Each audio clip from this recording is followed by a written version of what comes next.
Shalom jemaat yang dikasih Tuhan Yesus Kristus, baik dalam ruangan ini maupun yang mengikuti persekutuan doa ini dari rumah masing-masing melalui live streaming. Kita akan belajar firman Tuhan pada malam ini, dan sebelumnya mari kita tundukkan kepala dan kita berdoa mohon pimpinan Roh Kudus.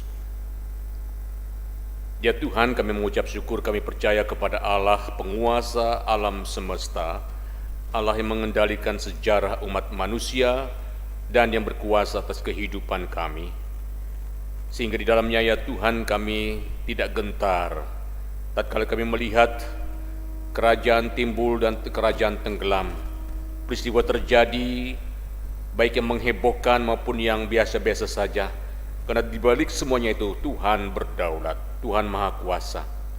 Kami berdoa ya Tuhan, tatkala firman Tuhan dibaca dan direnungkan pada malam ini, biarlah Roh Kudus yang sudah mewahyukan kitab suci itu menolong kami menangkap pesan firman Tuhan dan lebih penting menghidupinya, supaya iman kami dibangunkan, kerohanian kami dikuatkan, dan kami semakin berjalan dalam kehendak Tuhan di tengah-tengah dunia yang melawan Tuhan. Berfirmanlah kepada kami ya Tuhan, kami siap mendengar. Demi nama Tuhan Yesus penebus dan juru selamat kami yang hidup, kami siap mendengarkan firman Allah. Amin. Saudara-saudara, kita akan membaca firman Tuhan dari kitab Daniel, pasalnya yang kedua, ayat 24. Saya hanya membaca ayat 24 sampai dengan ayatnya yang ke-29. Seharusnya seluruh pasal. Kitab Daniel pasal 2, ayat 24 sampai 29. Sebab itu pergilah Daniel kepada Arioch yang telah ditugaskan raja untuk melenyapkan orang-orang bijaksana di Babel. Maka pergilah ia serta berkata kepadanya demikian, orang-orang bijaksana di Babel itu jangan kau lenyapkan. Bawalah aku menghadap raja, maka aku akan memberitahukan kepada raja makna itu.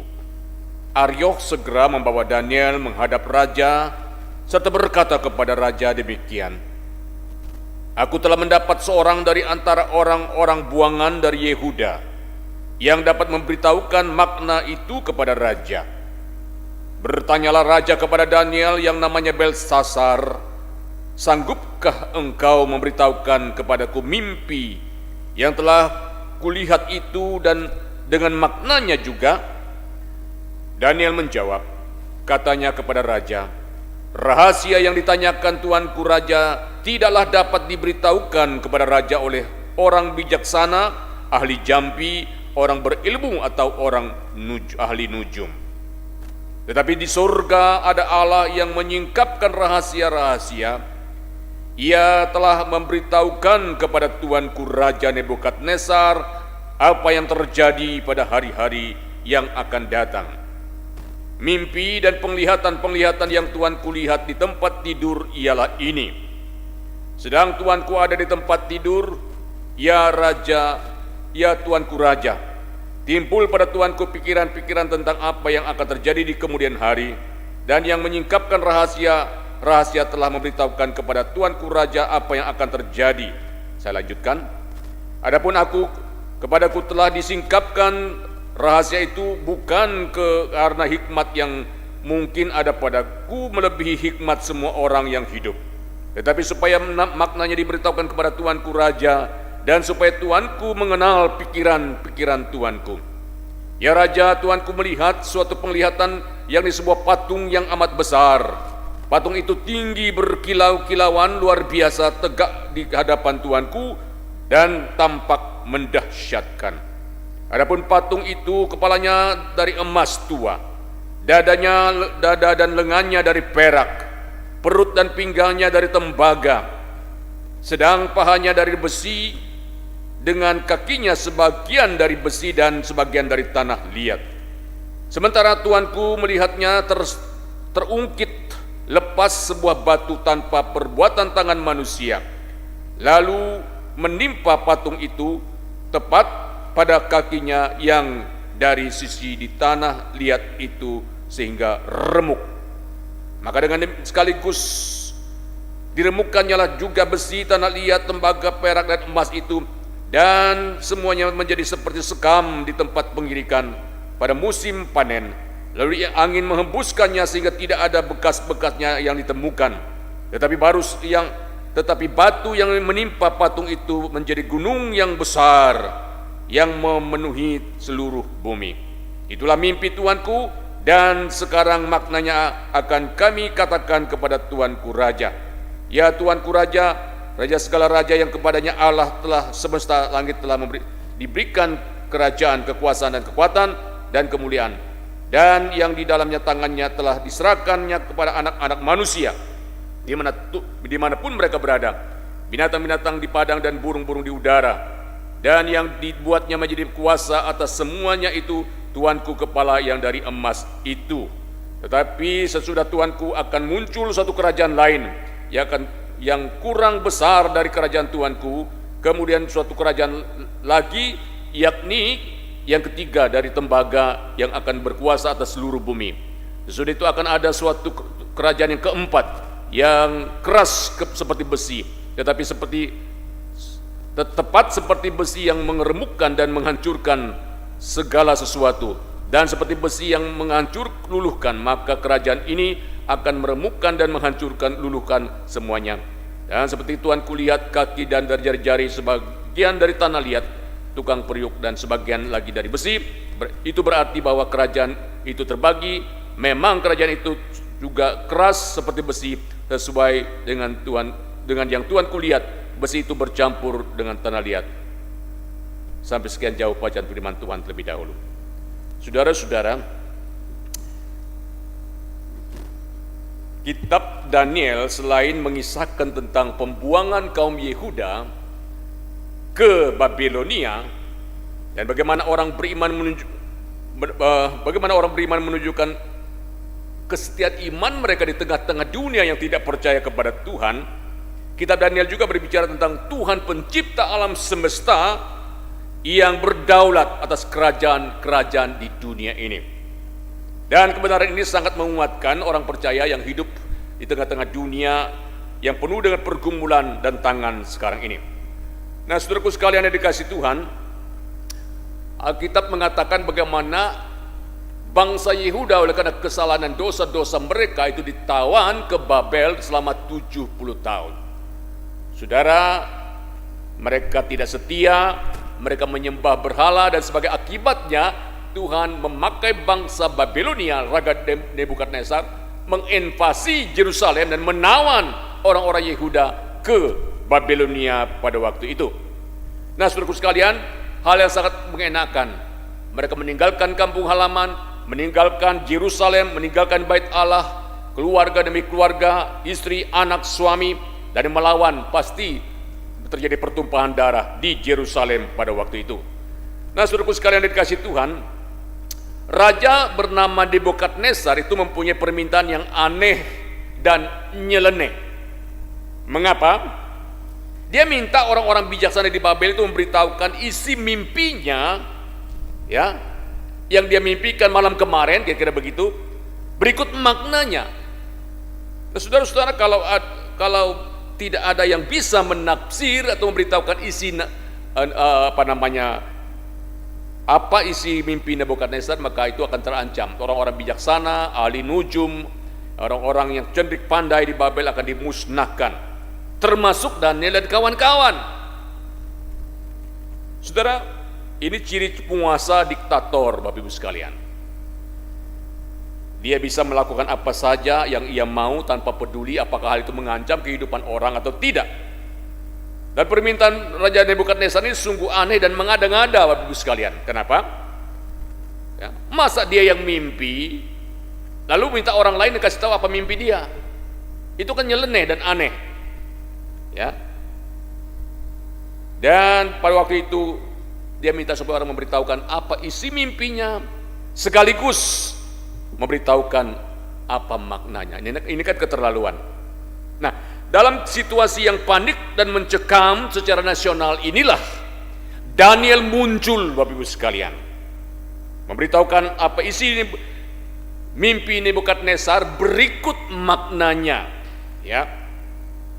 Daniel bukan hanya menyelamatkan dirinya dari ancaman pemusnahan, tapi menyelamatkan seluruh kaum bijaksana, para kaum cerdik pandai di Babel yang terancam dibunuh karena tidak mampu memberitahukan isi mimpi Nebukadnezar berikut maknanya. Saudara, kita bisa bayangkan selama berhari-hari mimpi itu belum diberitahukan, maka banyak istri-istri yang menangis, anak-anak yang menangis, istri-istri yang akan kehilangan suami, anak-anak yang terancam kehilangan ayah, yang terancam dibunuh oleh Nebukadnezar. Itu tidak main-main, itu serius sekali. Namun tampilnya Daniel itu memberitahukan isi mimpi Nebukadnezar itu artinya apa? Bukan hanya menyelamatkan Daniel dan kawan-kawan, tetapi membawa berita gembira bagi ibu-ibu, bagi anak-anak seluruh Babel, karena suami dan ayah mereka lolos dari pembunuhan pada waktu itu. Saudara-saudara, kesaksian hidup Daniel adalah contoh bahwa kehadiran orang percaya di mana saja dapat menjadi berkat karena memberi solusi bagi permasalahan dalam kehidupan manusia. Meskipun Daniel dan kawan-kawan itu berada di tempat yang tidak enak, di tempat pembuangan. Saudara-saudara, biarlah kehadiran kita seperti Daniel juga, saudara-saudara, menjadi berkat, bahkan memberi solusi terhadap permasalahan-permasalahan yang kita hadapi dimanapun kita berada. Kehadiran kita bukan bagian dari masalah, tetapi bagian dari solusi atas masalah. Ini juga yang terjadi dengan Yusuf ketika di tanah Mesir, Bapak Ibu sekalian. Meskipun Yusuf itu datang ke Mesir ya melalui liku-liku yang luar biasa yang ya kita tahulah ceritanya, tapi jelas Tuhan memimpin Yusuf datang ke Mesir. Ya, untuk apa? Untuk mengatur persediaan makanan untuk menghadapi 7 tahun kelaparan di Mesir. Dan Tuhan sengaja mengutus Yusuf yang bijaksana itu ke sana untuk mempersiapkan segala sesuatunya. Saudara-saudara, mari kita berdoa bagi diri kita masing-masing seperti ini. Tuhan Yesus, biarlah kehadiran saya di tengah-tengah keluarga, di tengah-tengah komunitas atau di tengah-tengah gereja, dimanapun kita berada, bukan menimbulkan masalah, tetapi memberi solusi atas masalah. Sekarang kita melihat apa isi mimpinya Nebukadnezar dan maknanya. Saudara-saudara, telah dibacakan tadi. Dalam ayat 26 dikatakan, bertanyalah raja kepada Daniel yang namanya Belsasar, sanggupkah engkau memberitahukan mimpiku itu kepadaku, mimpi yang telah kulihat dengan maknanya juga?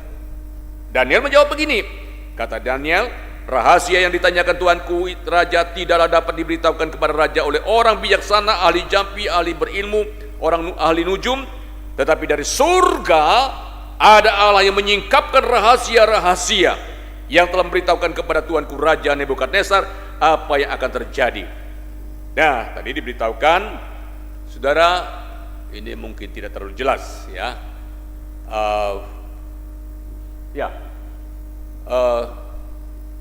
Baik, ini mungkin lebih jelas. Baik, saudara, itu ada Daniel melihat ada sebuah patung. Patung itu kepalanya dari emas tua, ya, bagian pertama. Lalu bahu dan lengan dari perak. Lalu dari perut sampai ke paha itu tembaga. Lalu bagian betis kaki sampai di bawah itu dari besi dan tanah liat. Nah, saudara-saudara, sebetulnya kita harus membaca kitab Daniel ini pasal 2, 5, 7, dan 8. Karena apa? Ada korelasi antara mimpi Nebukadnezar dengan mimpi Daniel dalam pasal 7. Ya. Ini berbicara tentang 4 kerajaan yang akan muncul di muka bumi, dan itu kalau kita melihat sejarah persis apa yang dikatakan oleh kitab suci ini. Yang pertama adalah kepala dari emas, itu adalah menggambarkan kerajaan Babilonia yang sudah ada sebetulnya jauh sebelum sebelum Nebukadnezar. Tapi Nebukadnezar mendapatkan mimpi itu pada waktu itu. Dan kerajaan Babilonia ini Tuhan izinkan untuk menghukum bangsa Yehuda dan menawan mereka ke Babelonia. Itu yang digambarkan di situ. Kalau kita lihat kalau kita melihat di dalam gambar yang dilihat oleh Daniel, itu adalah digambarkan dengan seekor singa. Nah itu yang gambaran dari binatang menggambarkan kerajaan Babelonia yang berkuasa hari tahun 606 sampai 539 sebelum Masehi. Yang kedua adalah patung itu terdiri daripada bahu sampai lengan, itu dari perak. Itu adalah lambang daripada kerajaan setelah Babel. Ada satu kerajaan yang lebih kecil muncul dalam sejarah dunia, yaitu kerajaan Media Persia pada tahun 539 sampai 331 sebelum Masehi, yang digambarkan dengan beruang, binatang beruang. Nah, setelah Media Persia mengalahkan Babelonia, kemudian muncul lagi yang digambarkan dengan tembaga, ya, perut sampai paha. Itulah kerajaan Yunani, ya, itu dikenal dengan Alexander Agung yang memerintah pada tahun 331 sampai dengan tahun 1146 sebelum Masehi. Ini yang cukup besar karena kekuasaannya itu meliputi beberapa daerah, lebih luas daripada kerajaan-kerajaan lain kalau kita lihat di peta. Lalu kerajaan yang keempat itu dari besi dan tanah liat, itu menggambarkan kerajaan Romawi, satu binatang yang agak aneh kelihatan di situ kata firman Tuhan, yang memerintah sebelum Masehi 146 dan sampai 476 Masehi. Nah, kerajaan Romawi inilah yang banyak menganiaya orang-orang Yahudi dan orang-orang Kristen yang baru timbul pada saat itu. Kemudian ada batu yang keluar, terjungkit dan menghancurkan seluruh patung itu, baik emas, perak, tembaga, besi, tanah liat, hancur. Dan itu menggambarkan kerajaan Mesias, kerajaan yang tidak akan lenyap, tidak bisa ada yang mengalahkan, yang sampai selama-lamanya. Semegah apapun kerajaan manusia, itu ada batasnya. Roma sudah berlalu, kerajaan Yunani sudah berlalu, kerajaan Media Persia sudah berlalu, kerajaan Babelonia tinggal nama, tapi kerajaan Mesias kekal selama-lamanya. Dan itulah kerajaan yang menjadi bagian orang-orang percaya. Bapak Ibu sekalian dikasih Tuhan, ini kerajaan Babelonia tidak usah dijelaskan, tetapi sebetulnya kalau lihat skop dan luasnya itu memang dari Mesir sampai Turki, Irak, Iran, dan termasuk di daerah Syria itu dikuasai oleh Babilonia. Tetapi sebetulnya yang lebih luas adalah kerajaan Yunani yang tidak sempat kita bahas. Nah, saudara-saudara, Nebukadnezar adalah seorang raja yang sangat pongah, sangat angkuh pada waktu itu. Dia melihat dia bisa menawan orang Yahuda. Dan kalau kita lihat beberapa waktu kemudian, Moab, Edom, Mesir, semua diinvasi oleh Babilonia dan dia merasa hebat sekali. Sehingga apa yang dikatakan? Firman Tuhan mengatakan di dalam dalam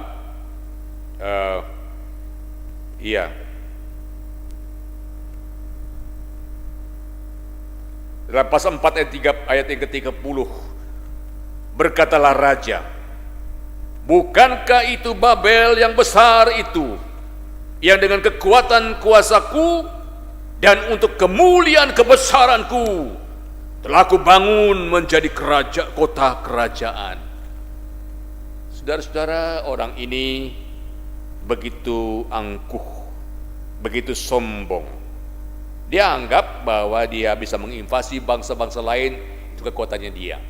Dia bisa membangun Babel, ya, itu karena kekuatannya dia. Saudara, saya pernah membaca beberapa literatur, tembok Babel itu kira-kira 20 meter tebalnya. Bisa ditembus nggak 20 meter? Iya, sulit. Tapi karena Tuhan bertata di atas segala kerajaan, Tuhan tetapkan pada waktunya. Media Persia mengalahkan Babilonia. Dan Nebukadnezar itu Tuhan izinkan bagaimana dipermalukan Bapak Ibu sekalian. Saudara, kalau saudara baca misalnya pasal 4 ya, ayat yang ke-28 sampai 33, bagaimana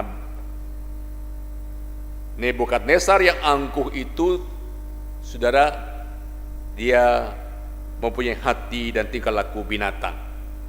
Pasal 4 ayat 28 saya baca untuk saudaraku sekalian. 28 sampai 33. Semuanya itu terjadi atas Raja Nebukadnezar, sebab setelah lewat 12 bulan ketika sedang berjalan-jalan di atas istana Raja Babel, berkatalah Raja, bukankah Babel yang besar itu yang telah dengan kekuatan kekuasaku untuk kemuliaan kebesaranku telah kubangun menjadi kota kerajaan? Lalu Raja belum habis bicara ketika suatu suara terdengar dari langit, kepadamu dinyatakan ya Raja Nebukadnezar, bahwa kerajaanmu telah beralih daripadamu. Engkau akan dihalau dari antara manusia, dan tempat tinggalmu akan ada di antara binatang-binatang di padang. Kepadamu akan diberikan makanan rumput seperti kepada lembu, dan demikianlah akan berlaku atasmu sampai 7 masa berlalu, hingga engkau mengakui bahwa Yang Maha Tinggi berkuasa atas kerajaan manusia dan memberikannya kepada siapa yang dikehendakinya.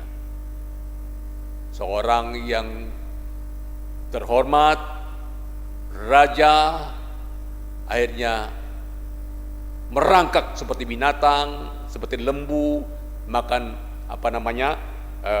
makan rumput, kukunya panjang seperti kuku Raja Wali kalau kita baca secara detail ya.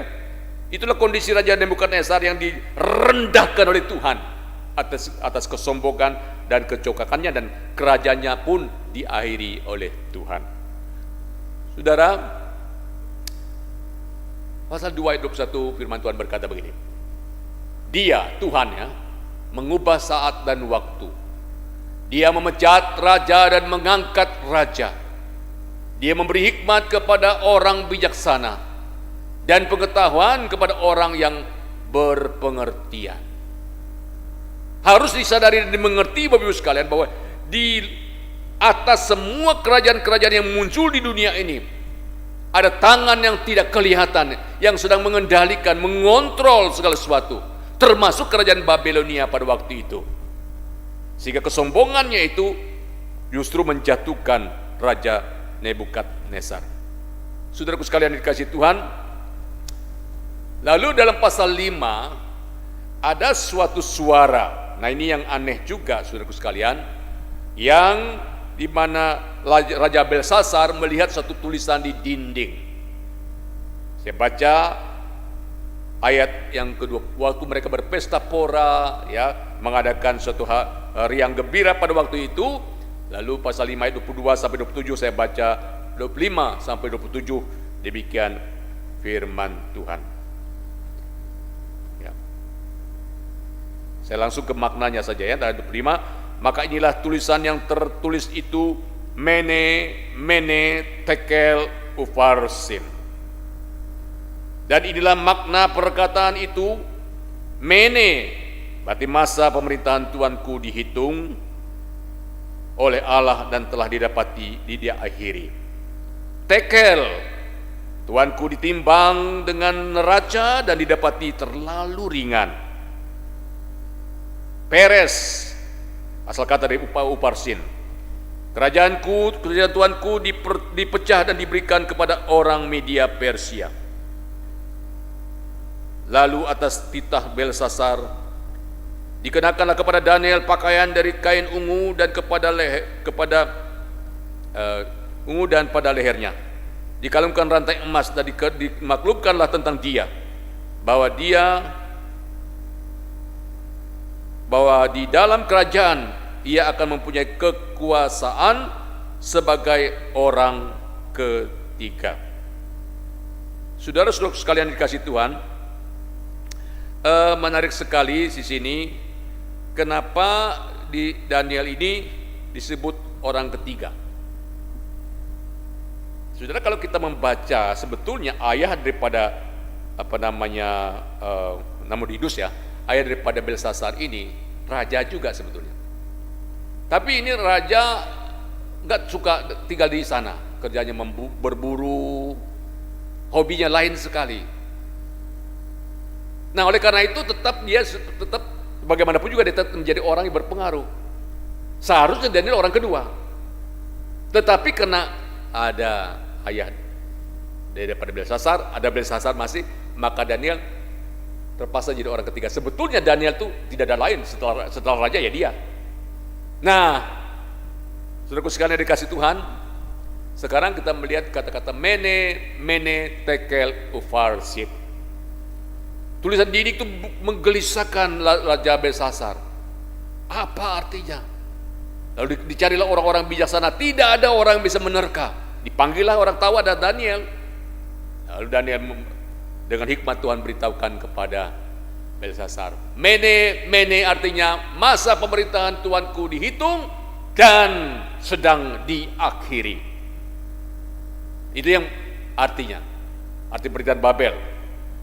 Tekel berarti pemerintahanku ditimbang, ternyata banyak ketidakadilan, banyak pemerasan, banyak penindasan, dan terlalu ringan, ya, tidak adil. Itu artinya. Uparsin asal kata daripada Peres, ya, itu artinya kerajaan tua-tua terpecah menjadi kerajaan Media dan kerajaan Persia pada akhirnya. Saudara-saudara, dari apa yang firman Tuhan katakan ini, kita melihat bagaimana Tuhan berdaulat. Setelah 70 tahun orang Israel dibuang di tanah Yehuda dibuang di tanah Babel, maka melalui Raja Kores, raja yang tidak percaya Tuhan, tapi dipakai Tuhan, karena melalui dekret Kores inilah orang-orang Yehuda ditawan di Babel itu diperintahkan pulang ke Babelonia setelah genap 70 tahun. Dan pada waktu itu kita melihat bagaimana orang Israel merendahkan diri, bertobat dan kembali kepada Tuhan. Dan Tuhan sesuai janjinya, dia mengembalikan orang-orang Yehuda dari Babel ke Yerusalem. Tuhan memakai Nebukadnezar. Lalu Tuhan juga memakai Kores. Nebukadnezar membuang orang Israel ke Babel, Kores mengembalikan orang Israel ke Yerusalem. Di atas semuanya Tuhan yang berdaulat, yang berkuasa atas semuanya itu. Saudaraku sekalian dikasih Tuhan, maka pelajaran apakah yang kita bisa petik dari firman Tuhan yang kita pelajari pada malam ini? Saudara, yang pertama kita tahu bahwa Tuhan itu mengendalikan sejarah umat manusia. Bangsa Israel ditawan ke Asyur, lalu bangsa Yehuda ditawan ke Babel. Bukan Asyur dan bukan Babel yang hebat, bukan. Tetapi karena Tuhan yang memakai Asyur dan Babel untuk menghukum umat Tuhan,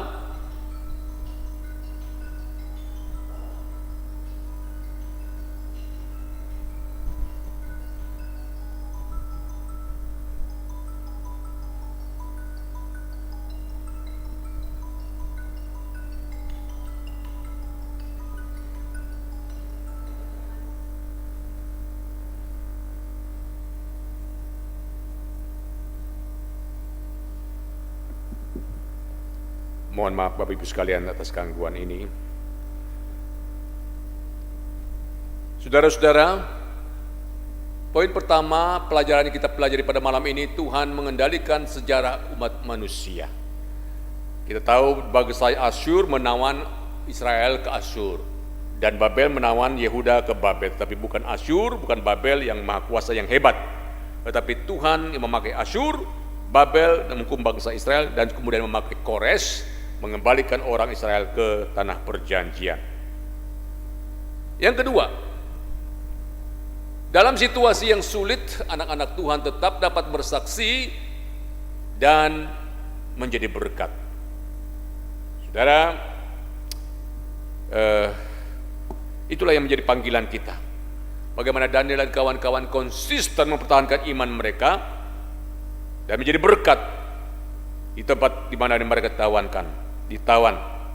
Jadi tidak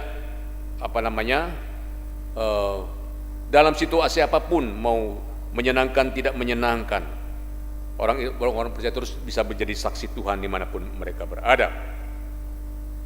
Yang ketiga, sehebat apapun kerajaan dunia ini pasti bisa berakhir, dan hanya kerajaan Mesias yang bersifat kekal. Saudaraku sekalian yang dikasihi Tuhan, pasal 2 ayat 44, saya bacakan untuk kita sekalian apa yang firman Tuhan katakan dari penglihatan atau mimpi Nebukadnezar tadi. Pasal 2 ayat 44, sebab itu pergilah Daniel kepada Aryoh yang telah ditugaskan, ayat 44 ya, maaf. Tetapi pada zaman raja-raja Allah telah semesta langit akan mendirikan suatu kerajaan yang tidak akan binasa sampai selama-lamanya, dan kekuasaan tidak akan beralih lagi kepada bangsa lain. Kerajaan itu akan meremukkan segala kerajaan dan menghabiskannya, tetapi kerajaan itu sendiri akan tetap untuk selama-lamanya. Ini nubuat tentang kerajaan Mesias yang bersifat kekal sampai selama-lamanya, karena hanya dialah penguasa alam semesta, raja di atas segala raja, yang kerajaannya tidak akan berakhir. Kerajaan Mesias itu bukan buatan manusia, bukan dibatasi waktu dan tempat, tapi kekal sampai selama-lamanya. Dan kita adalah orang-orang yang menjadi warga kerajaan tersebut, dan Tuhan izinkan kita hidup di tengah-tengah dunia ini. Saya ingin kutip ayat firman Tuhan yang pernah dikhotbahkan oleh Musa Regi dari Filipi pasal 3 ayat 20. Karena kewargaan kita adalah dari dalam surga, dan dari situ juga kita menantikan Tuhan Yesus Kristus sebagai juru selamat. Saudara, kita hidup di dunia ini dengan nilai-nilai surgawi. Ingatlah, semegah apapun kerajaan dunia, itu akan berakhir dan bersifat sementara. Hanya kerajaan Kristus yang bersifat kekal sampai selama-lamanya. Mari kita lebih setia percaya kepada Dia, setia melayani Dia, bersaksi bagi Dia, dan menjadi berkat dimanapun kita berada. Kita tundukkan kepala dan kita berdoa. Bapa di surga, Bapa dalam nama Tuhan Yesus, sungguh kami terbatas memahami akan pesan dan kebenaran firman-Mu. Roh Kudus menolong kami menangkap, ya Tuhan, dan supaya kami mengerti bahwa Tuhanlah yang berdaulat atas segala sesuatu. Tuhanlah yang berdaulat atas bangsa-bangsa, atas kerajaan-kerajaan di muka bumi ini.